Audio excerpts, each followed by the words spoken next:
Wondering what to do if you're feeling a little bit disconnected in your marriage?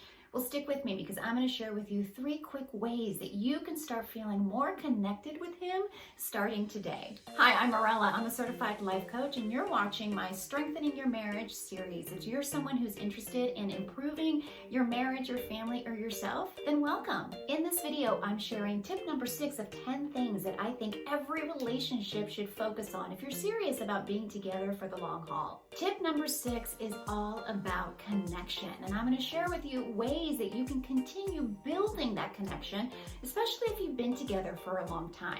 I don't know about you, but I know for me in my marriage, connection is easy. Superficial connection is easy. The deep, meaningful connection, that takes more effort. I've been married 20 plus years.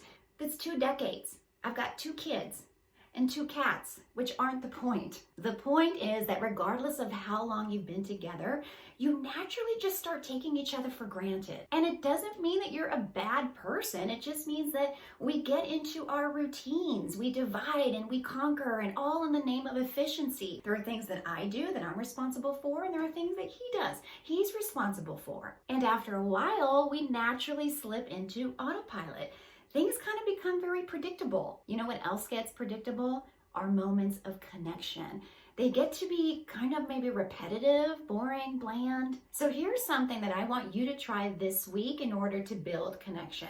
There's 100 things that you can do, but I want to offer you 3 really easy and simple things to remember. I want to help you connect with your past, your present, and your future. So let's start with your past. I want you to think back to when you first met.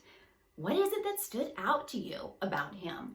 What first attracted you to him? Think about the 3 attributes that you first fell in love with.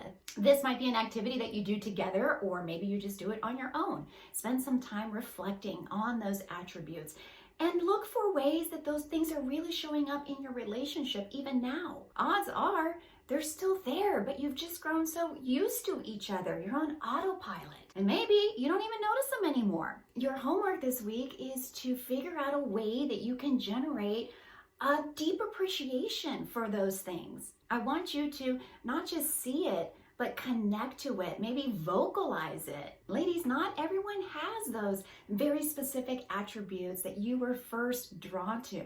So how can you look at them in a fresh way with a new set of eyes and appreciate what he brings to the table? Is he funny, considerate, helpful? Does he build stuff, clean stuff, offer to do the dishes, run errands?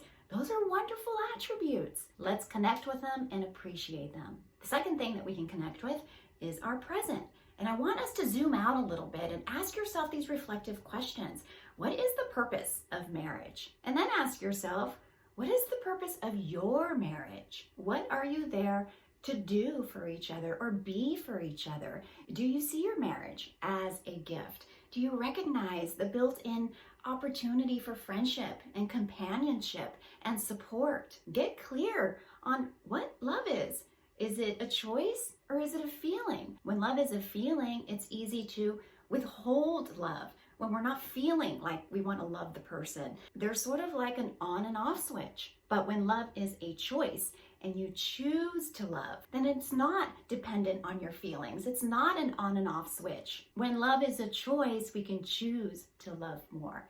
And choosing to love more versus choosing to love less, well, those are opposites, and those lead to 2 different places. The purpose of reflecting broadly on these big topics like marriage and love and purpose is so you can get clear and step into that purpose, connect with that purpose, which can only help you feel more connected to your man. So far, we've connected with our past, we've connected with our present, and now I want you to connect with your future. What's the future that you want for your marriage? And I want you to be realistic about this. Ask yourself, what do you need to do and commit to have that? What might you need to do differently to move you towards that goal? And finally, are you living today with that future in mind? I know I'm throwing a lot of deep and reflective questions at you today, and I mainly want to help you come up with ways that you can connect with your spouse. So let's get practical. What are ways that you can connect with your spouse throughout the day? Are you connecting through text? or through meals? Are you sitting down and having meals together? Are you running errands together? Are you watching TV shows together? How do you greet each other after not seeing each other all day? Finding ways to stay connected in the ordinary stuff of the ordinary day is so important. But it's also important in your communication, especially when there's tension and disagreement. How can you work on staying connected when you disagree? We got to be willing to hear each other out and not cut each other off or interrupt each other. If you just want to have your opinion and not be challenged, then you're not being open to connecting with your spouse. We're always entitled to our own opinion, and we can hold on to our own opinion. But are we really open to connecting with them through seeing what they're seeing? My bottom line is, in all things, look for ways to connect on purpose, whether it's through practical ways or the way that we communicate. And now it's your turn. What are you open to trying this week in order to build connection? I'd love to hear about it. Would you leave me some comments below? Subscribe if you haven't already, and I will connect with you next time.